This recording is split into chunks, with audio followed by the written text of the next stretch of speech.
Court of Appeals for the 3rd District of the State of Texas, sitting in Austin, is now in session. Good morning. Y'all may be seated. Thank you very much. The 3rd Court of Appeals welcomes you to the court this morning. Justice Ellis and Crump and I are happy to have you here. This is cause number 03-24501-CR, Brader versus the State of Texas. If I could have counsels introduce themselves to the court this morning. Angelica Caviano, the case to your honor for Mr. Brador. Thank you. Mary Pensacola on behalf of the state. Welcome, welcome. As counsels know, this case is being recorded and also broadcast on our YouTube channel today. It is live and it will be available to you for review later after this proceeding today. And as you know, for your convenience, the green light will mean that it's time for you to go. The yellow light means that you've got 2 minutes to wrap up your thoughts. The red light means that you need to close down your argument unless there's an open question for you. I understand that the appellant will start with 15, and then the appellee will have 20, and then the appellant will have 5 minutes for rebuttal. So are you ready, counsel? Yes. And is the appellee ready? State's ready, Your Honor. All right, wonderful. You may proceed, counsel.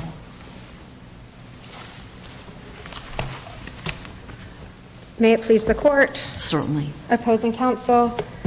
The right to defend yourself means nothing if juries are not given the legal framework that makes self-defense a real safeguard rather than a mere illusion. In this case, the jury was incorrectly instructed on self-defense in 2 different ways. In the first way, the jury was not told that the state had to disprove self-defense beyond a reasonable doubt, which shifted the burden of persuasion onto the defendant against precedent and against the Constitution. Second, the court instructed the jury on provocation, telling them that provocation would prevent the defendant from being able to exercise his right to self-defense, even though there was no evidence in the record that allowed for provocation to be included in the instruction because there wasn't sufficient evidence of the intent to provoke in order to use that as a pretext to inflict harm on the other person. And so the provocation instruction should not have been included in the instruction. In the alternative, if this court feels like there was sufficient evidence for the provocation instruction to be included, then there was still error because provocation should have been defined. Provocation in this context is a term of art that is very different from the everyday or colloquial meaning of the word provocation. And so without defining provocation in the jury charge, the instructions allowed the jury to take away from Mr. Brador his right to justify his actions under self-defense based on simply provoking a feeling of anger or resentment or mistrust or annoyance, really, on the part of the complaining witness. So I'll start with the fact that the self-defense charge omitted an instruction that the state must prove beyond a reasonable doubt that the defendant did not act in self-defense. Under Texas Penal Code Section 2.03d, if the issue of the existence of a defense is submitted to the jury, then the court shall charge that a reasonable doubt on the issue requires that the defendant be acquitted. And that was left out of the charge in this case. Counsel, I was intrigued that there was no ineffective assistance of counsel briefed in this case. That surprised me in light of there being an argument that there was a problem with the charge, and so I was troubled by the thought that the trial counsel dropped the ball with regard to objecting or anything of that nature related to the charge. Yes, Justice Byrne, I appreciate that concern, and I do think that that remains a concern in this case. However, there wasn't sufficient time to develop the record in a motion for new trial in order to preserve all the issues of ineffective assistance of counsel, and because ineffective assistance of counsel wasn't argued or raised in a motion for new trial, there wasn't evidence that is necessary in order to meet the prongs of Strickland and find ineffectiveness. And so that claim would be appropriately raised at the post-conviction habeas level if this court disagrees and doesn't find that there was error in the jury charge here. But as we know, jury charge error can still exist if it's egregious harm. If the error in the charge caused egregious harm to the defendant, even if it is unobjected to at the trial level. At this point, I would like to take a moment to address the state's claim that this claim was waived under Woodard and an invited error argument. Both Woodard and Blewett. Actually, do you mind if I ask you a couple of questions about you're just talking about the jury charge, Yes, self-defense. So you, in your brief, you state these words, or have a reasonable doubt thereof, should have been inserted in the self-defense application paragraph. Are you suggesting or asking that we require a self-defense charge contain some sort of magic words to comply with the penal code? No, Judge. I think best practice would be to cite the language in the statute under 2.03D. But what the Court of Criminal Appeals found in Luck was that even if you don't do that, you still have preserved the burden of proof for the defendant if three specific things are met in the jury charge. If the jury charge, one, says that the defendant's entitled to the presumption of innocence, which was included here. Two, if the jury charge indicates that the state has the burden of proof to prove guilt beyond a reasonable doubt, which also was present here. But then three also requires that the application paragraph, and this is very specific language, says that the jury must acquit if they believe the defendant acted in self-defense or has a reasonable doubt thereof. And that is the key to what the Court of Criminal Appeals has said is required in order to make it okay that the court didn't specifically instruct according to the language in the statute in Texas Penal Code 2.03D. So I have a little bit, kind of a long follow-up question, if you'll bear with me. Yes, ma'am. So the self-defense portion of the charge instruct the jury that it must, and following along with what you're saying, acquit appellant if it found and believed from the evidence beyond a reasonable doubt that he had committed the charged offense, but further found from the evidence that he had acted in self-defense. Why wouldn't or couldn't a rational juror have concluded from the use of the word further that the same standard applied to both findings? Judge, I believe that the concern is that a juror could have found the opposite. That in this case, while the defense attorney did argue in their closing argument that the state has to disprove it beyond a reasonable doubt, the state heavily argued that the defense did not bring enough proof of self-defense. They argued that both in their first and second closing argument. And they cited all of the evidence that the defense didn't bring, which indicated to the jury and argued to the jury more than indicated that it was the defendant's burden of proof. And so if the jury was trying to figure out what the law was, they appropriately would look to the jury instruction. And the jury instruction very clearly states when the state has the burden of proof. It states that the state has the burden of proof to prove all the elements of the offense, the underlying offense beyond a reasonable doubt. It even goes as far as to instruct them on appropriately, right, correctly, what the burden of proof is in order for nature of the relationship evidence to come in and for a 4B evidence to come in. But it leaves out that if they believe from the evidence that he acted in self-defense, that the state must disprove that. That language that you just quoted to an everyday person like a juror, they read that as if there's proof of that. And in voir dire, in closing argument, the state very heavily argued that the proof needs to be brought and the persuasion needs to be brought from the defense. And so the language in the jury charge in the application paragraph for both the charged offense and for self-defense only uses the words and proof beyond a reasonable doubt for the charged offense. And I believe that's exactly why the Court of Criminal Appeals held in Luck that you needed that last sentence at the end of the application paragraph. You know, the case law does allow for that language or have a reasonable doubt thereof to be in different locations in the application paragraph as long as it's clear that that's relating to the proof for self-defense. And that's exactly where the jury would look to decide who has to bear the burden of persuasion here, the state or the defendant. And so leaving that third element out is critical. Counsel, in Luck, though, in the trial, the defendant did object to the charge, correct? In this trial, no, Judge. They didn't use the reasonable or some harm standard with Luck?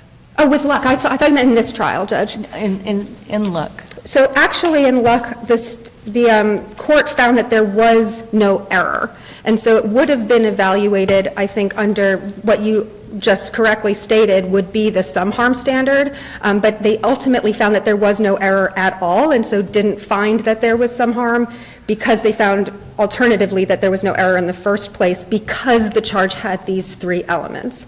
As far as the unobjected to charge error here, that does put us at an egregious harm standard, and so that is more than some harm, but I believe very strongly that it is met here because the crux of the case and the only issue in this case is self-defense. And so that eviscerates the right to self-defense when you are changing the burden of proof and persuasion that's required, and then also, as my second issue suggests, when you include a definition of provocation when it's not required, or in the alternative, include provocation as an instruction without defining it under the case law. So, and that leads me directly to why it's egregious harm. I do believe that each of these pieces of error that we argue, one, without having the burden of persuasion, two, the inclusion of provocation, and three, leaving out the definition of provocation, each have egregious harm on their own. But even more than that, it also has an aggregate effect of having harm in this case, and that is specific to this case and distinguished from Alcozar because all of these allegations of harm and jury charge error relate to the same count. And so it's different than Alcozar, where there were several different counts and there was only one piece of charge error that they attributed to all of the counts, which I believe was the definition of knowingly or the mental state. But they did say we can't rule out the possibility that erroneous or omitted instructions or a combination thereof could have a synergistic effect resulting in harm. And that can happen in a case like this, where the crux of the case, the only issue in the case, is the self-defense issue and a he said, she said, and all of these allegations of jury charge error relate to that specific defense. And so it's taken away the right to self-defense. It has completely changed the way the jury looks at self-defense under the instructions.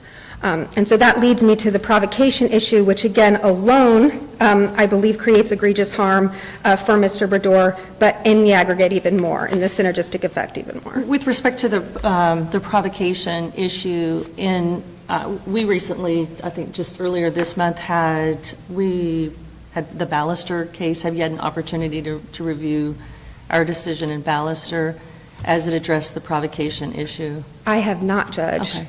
I apologize for that. Our court cited Smith and indicated that if there were to determine whether or not there was sufficient evidence from which a rational jury could have found provocation. Yes, Judge. Okay. Yes, thank you for reminding me of that. So yes, there's a number of cases, including that case, that say, that in those contexts that there was sufficient evidence of provocation, what that was required. What is the evidence that's required in order for the provocation instruction to be included? In Ballister, though, we had the state actually discussing and closing provocation, and we don't have that here, correct? We don't have that here, Judge, but I think that there's a piece of that here. I think the biggest part of the record, when you're looking at the factors for egregious harm and you're looking at the evidence in the record as a whole, the biggest issue here is the extent to which the alleged victim, the complaining witness in this case, talked about provocation, used the words provocation when she was talking about the buttons that Mr. Brodeur would like to push, when she talked about how he would provoke her into an argument or provoke her into having anxiety, but very specifically not saying that he would provoke me into acting aggressively or violently so that he could respond and use it as a pretext for inflicting harm on her. In closing argument, the state does refer to these things that Mr. Brodeur did to antagonize her because it was a part of their nature of the relationship evidence that they were using to show that there was some domestic violence relationship going on here. And so while they didn't use the words or specifically highlight the word provocation or direct them to that instruction, they did argue about this idea that was very prevalent in the complaining witness's testimony about what she meant by antagonism and what she meant by provocation. And so I think the distinction between Ballister and here is while the state did argue specifically provocation in their closing argument, the factors weigh more or less in each different case. And I think here the harm in this case in the jury charge is greater because we also left out the burden of persuasion and let the jury convict without the proper burden of persuasion being instructed. And also, they did not instruct that the state even has to prove provocation beyond a reasonable doubt, which is another piece of the provocation instruction that was left out of the jury charge here. And then second, the record as a whole is what we discussed as why she used the word provocation. She used the word "he provoked me" so many times, and that is the colloquial definition of the word. In the jury charge too, it says, which is regularly occurs, that you can't use self-defense in response to verbal provocation alone. And that is the colloquial meaning of provocation. And so the fact that we don't explain to the jury that this word appears twice right next to each other, right? First it says you forfeit your right to self-defense, or you can't justify your behavior if you provoke the difficulty, and then right underneath it, it says, and you can't use self-defense in response to verbal provocation alone, leads any reader to believe that you're using the same definition for that word if you're using that word twice in a jury instruction, which makes it really important to explain why the term of art is used in the former and not in the latter use of that word in the jury charge. And then that's why I think in this case that we do reach the egregious harm standard, even if the weight of each element is different than in Ballister. Thank you. And then if this court does decide that there was sufficient evidence in the record to support a finding of that third piece of the definition of provocation beyond a reasonable doubt, which is what is required to be in the record in order for that definition to occur, then it was really important, as I said, for the definition to be included.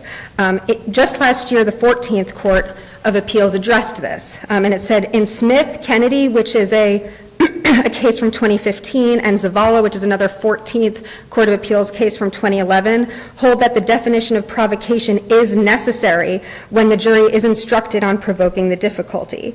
And Reeves, which is a Court of Criminal Appeals case out of 2013, says, as I just mentioned, that the jury must understand that it's the state's burden to prove provocation beyond a reasonable doubt. And so these things were left out of the instruction, which must have been confusing to the jury without understanding that there was a different definition between the two pieces of the charge. Thank you, counsel. We'll hear further from you in rebuttal. All right, let's hear from the state. Chief Justice Byrne, Justice Crump, Justice Ellis, my friend and colleague, my opposing counsel. May it please the court. Yes. This conviction involves a misdemeanor family violence case in a relationship that was marked with a history and a pattern of family violence. It was the state's position at trial and also on appeal that appellant's self-defense testimony was wholly self-serving, and it was absolutely implausible based on the facts of the case. So I think another way to look at the state's argument was not that they were arguing provocation, because they weren't, those words were never mentioned. They were arguing this self-defense testimony is absolutely implausible. Appellant, interestingly, does not challenge the sufficiency of the evidence in this case, in addition to not alleging, as Chief Justice Byrne pointed out, that counsel was ineffective at trial. I think that the sufficiency of the evidence is an important piece of this if the court gets to egregious harm, and I'll discuss that further in a moment. With respect to paragraph 8, and that is the self-defense application paragraph in this case. And again, appellant is complaining that it doesn't include those magic words or have a reasonable doubt thereof. The parties agree that the state has the burden of persuasion to disprove self-defense beyond a reasonable doubt. We don't disagree on the law in this case. We cite the same cases in our briefs. We disagree on how the law applies to the facts of this case. Paragraph 8 does correctly state that the jury must acquit if they believe self-defense. It is silent as regarding the state's burden of persuasion. I should point out, and it hasn't been mentioned, but I should point out that this jury charge does not track the Texas criminal pattern jury charge for self-defense, and that is section 9.10. However, paragraph 12 is that abstract paragraph that talks about the state's burden of proof. and it does so repeatedly. And it repeatedly emphasizes the state has the burden of proof beyond a reasonable doubt with respect to everything, every element, everything. The defense has no burden with respect to anything. And so I believe an argument can be made that paragraph 12, when you read in conjunction with paragraph 8, paragraph 12 covers the omission for paragraph 8. However, the state is also aware that in this last year, this court has handed down 2 decisions relying on the criminal pattern jury charge instructions when assessing error. The first case was a year ago in Lozano v. State, 706 Southwest 3rd, 429. And Lozano complained that there was error in his jury charge, and this court said, no, it tracks the model language in the pattern jury instruction. There's no error. So this court relied on it in Lozano. But I think a more important and interesting opinion is Justice Crump's opinion in Jenkins v. State. And in all fairness, this was handed down after we filed our briefs in this case. Jenkins involved a situation where there was an omission in the application paragraph regarding transferred intent. And in Jenkins, it went beyond saying simply, no, this jury charge matches the pattern jury charge. In Jenkins, this court said, there's error because it doesn't match the pattern jury charge. And I'm aware that the Jenkins opinion isn't published. I'm also aware that a PDR has been filed. But nonetheless, that's 2 opinions this court has handed down, telling attorneys, I think clearly and hopefully, the message will be conveyed that they need to follow the pattern jury charge. You can avoid all this discussion if the courts and the counsel will simply follow the pattern jury instructions. So following that line of thinking, if the jury was not appropriately told the burden of proof for self-defense, how could the appellant have received a fair trial? Well, I think what this court does, well, frankly, the jury was not misinstructed. There are cases from this court that talks about when the law is absolutely incorrect in the jury charge. This is an omission. So you have to fill the gap in to say the jury was confused about this. There's no evidence in this record that the jury was confused about this. But assuming for the sake of argument that paragraph 8, failing to comport with the pattern jury charge regarding self-defense, section 9.10 of the pattern jury charge, this court looks at egregious harm. That's the standard. So cutting to the chase here, I'd like to move on to the pattern jury to the egregious harm standard here. First, the court looks to the entirety of the charge, and I've discussed paragraph 12. And if you look at the jury charge, excuse me, which is attached as an appendix to my brief, it's a standard jury charge. It's a bunch of boilerplate language. The amendment to a typical jury charge in an assault family violence case is the self-defense language. So self-defense was presented. We get a self-defense instruction, abstract, and an application paragraph. But the entirety of the charge, this isn't a bad jury charge. Compared to some of the cases this court has addressed, and I'll discuss some of those in a minute, this is a pretty standard jury charge. And again, we're dealing with an omission, not a misstatement of the law. The next thing this court looks at, and I think this is the most compelling thing, is the weight of the evidence. And the weight of the evidence in this case is absolutely overwhelming. The complainant testified that she was standing in her kitchen. She and the appellant were having a verbal fight. She denies hitting him first. Her back was to a kitchen island. His eyes glaze over, she says something to that effect. He grabs the back of her head. He spins her around, turns her around, and slams her head on the side of the kitchen island. There are photographs in the record that demonstrate her injury, which is a vertical injury on her face, split open her lip, broke her nose, caused extensive bleeding during this head injury. So you're emphasizing the weight of the evidence that proven the appellant assaulted Ms. Sote. If we reach the question of harm, how much should it matter to our analysis, given that to claim a justification defense, a defendant must essentially admit to committing each element of the underlying offense? Well, he is admitting that he pushed her, and that is exactly the next thing I'd like to talk about, and that's a great point. His testimony was they were in the kitchen. Her back was facing this kitchen island. There's a photograph of the crime scene. You can look at that.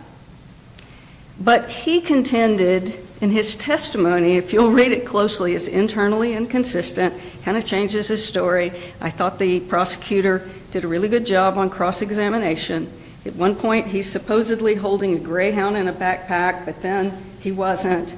And he testified that she was hitting him on the top of his head. She's petite. He's tall. His response was to push her. So that would be his assault, to get her, by his testimony, to stop hitting him. He couldn't explain why, if he pushed her, she didn't fall backwards and hit the back of her head. Didn't have an explanation for that. He didn't have an explanation for how she spun around 180 degrees and then at a strange angle hit her head on the side of a kitchen island that busted her lip and hit her face. The injury's vertical. The evidence in this case, the photographs are really graphic for a misdemeanor assault. The jury also got to hear his response after this happened. So he admitted he pushed her, unwanted touch that caused pain. Okay, he admitted that. But his response to this implausible situation was he threw a roll of paper towels at her and he fled the scene. Ms. Sokola? Is that, pronounce that correctly? I'd like to make sure I have time to ask this question about harm. I know you were going to move to discussing harm and egregious harm, and so I have a long... Well, this is egregious harm. This is the second prong. Yes, I have a long question for you. If we reach harm, we must consider the arguments of counsel as well as any other relevant information, including Verdire.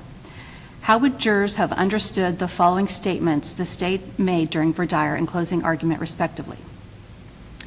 And this is from the state. Now, it is possible, right, that a defendant must have a defense in certain instances.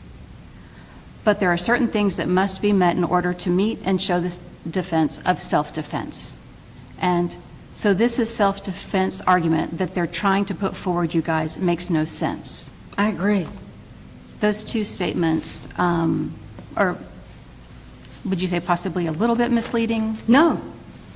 Why No, not? because if his testimony is implausible, it hardly constitutes self-defense. And there's the Alcozer opinion that Ms. Cogliano commented on goes to that.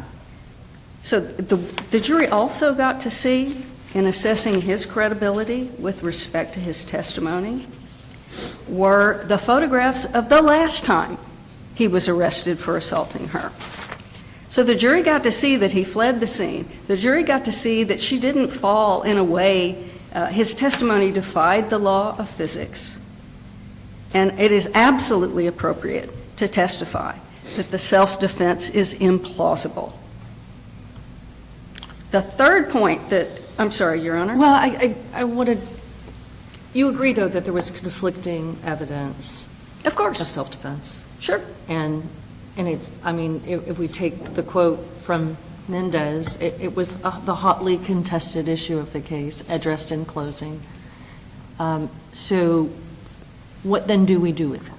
Well, on just the evidence I talked about, the prong number 2 in the egregious harm analysis is enough for this court to say that there is no egregious harm because it's an implausible self-defense. But let's talk about implausibility. If I remember correctly, on the other side, he fled. His testimony, he stayed 30 minutes, and then she was attacking him verbally, and so he left. So did he flee, or did he stay for 30 minutes? And because she was attacking him verbally, and he was afraid he was going to get in trouble, and then he left. So did he flee, or did he stay to try to care for her a little bit, and then he left?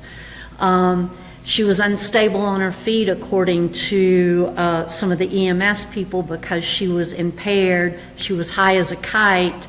So when he pushed her, did she spin around and hit her face?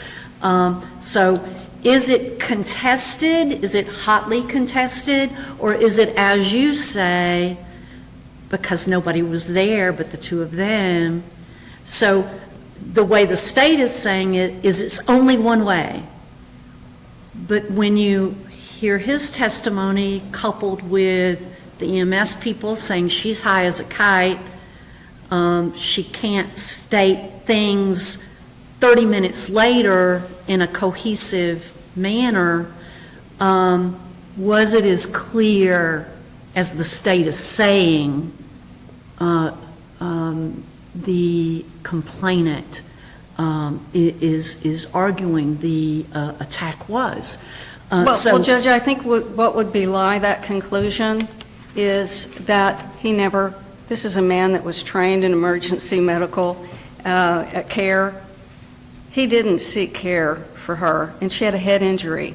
And whether she was intoxicated or not, you have that type of head injury, one would imagine statements that might be a bit incoherent. And some of the folks that were at the scene said from the 911 call to her talking to the police to her testifying at trial, there was nothing inconsistent. His lack of sobriety, if that was the case, the police didn't know about because he left. So I will just say that. The next prong is the final arguments of the parties. And here, as Ms. Cogliano pointed out, defense counsel said the state has a burden of persuasion, guys. The state said it.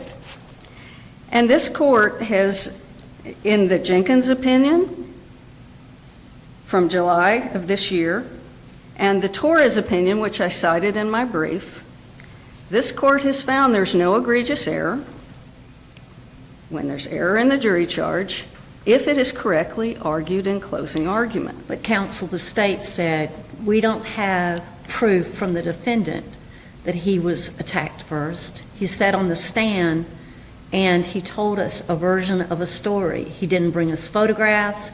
He didn't bring us a video.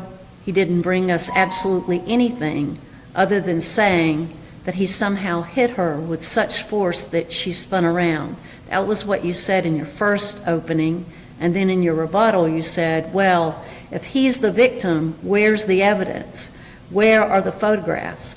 If she was so abusive to him, he had every opportunity to show you guys evidence of that. I saw no injuries, saw no photos of injuries on his behalf. He had 2 years to gather that evidence. That was the state's closing, twice. Right. And, once he gets on the stand and talks about self-defense, the state gets to say, this is implausible.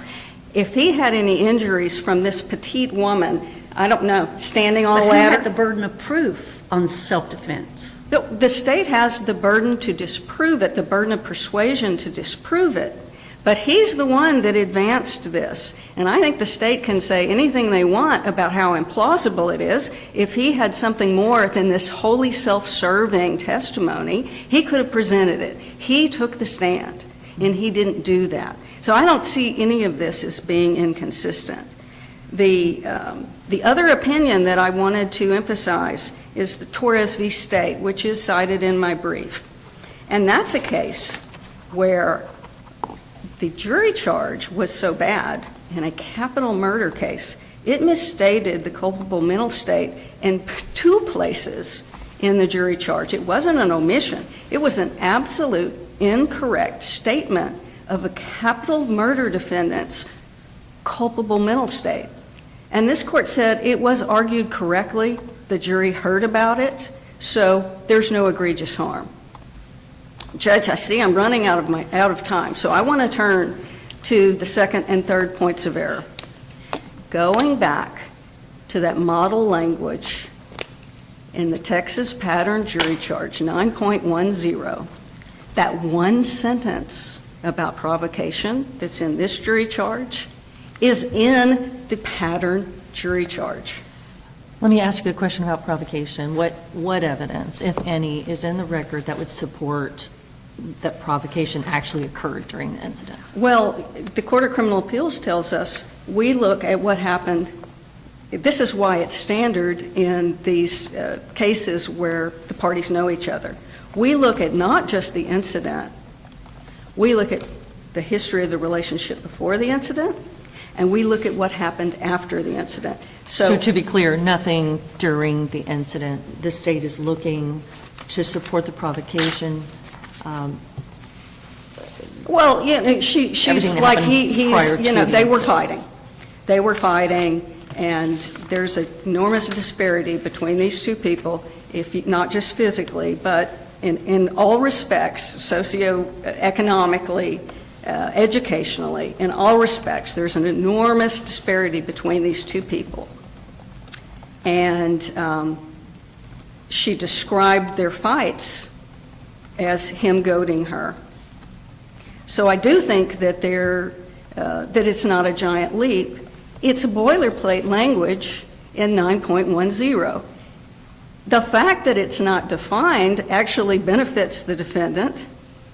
It wasn't put in the application paragraph. It wasn't argued in closing argument.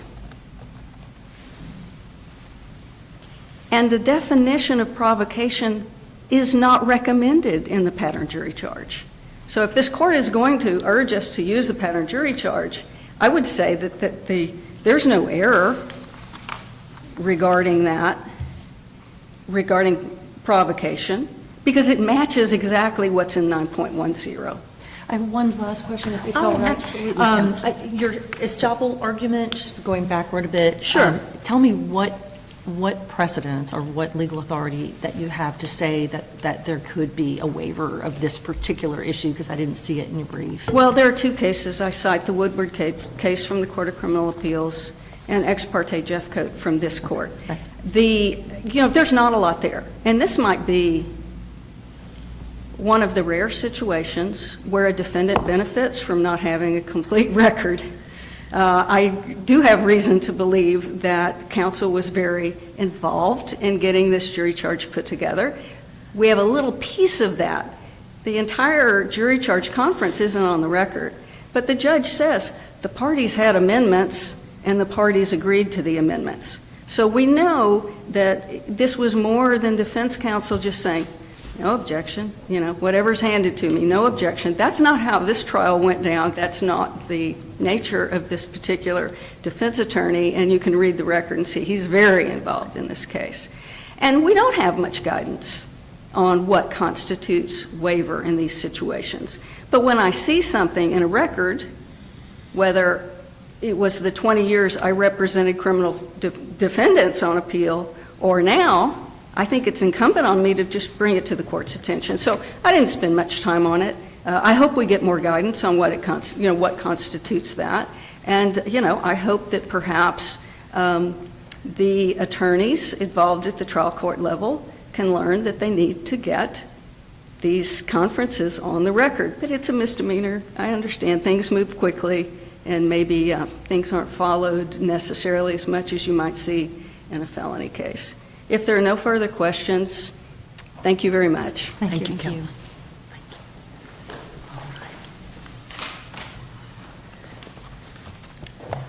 Justices, I just have a few points that I'd like to respond to from the state's argument today. First, I'd like to discuss the jury charge as a whole and the argument that it repeatedly says that the state has to prove beyond a reasonable doubt in order to convict on any crime. It does say that regularly in multiple areas of the charge. What it never says is when the state has to disprove something beyond a reasonable doubt. And it is not a layperson or any juror's ability to know that when there is a justification which requires the state to disprove that beyond a reasonable doubt versus an affirmative defense, which requires the defense to prove it by a preponderance of the evidence. The juror does not know what these defenses are, these justifications are, and what the burdens for each party are. And so when they're reading that charge and they read over and over again, has to be proven beyond a reasonable doubt, has to be proven beyond a reasonable doubt, and then gets to the application paragraph on self-defense and just says, and if you find that you believe that it was self-defense, the implication there is that that has to be proven too, and there is no indication anywhere in the jury charge that that has to be disproven by the state beyond a reasonable doubt. And in fact, that wouldn't be the case with any other type of affirmative defense if it wasn't a justification.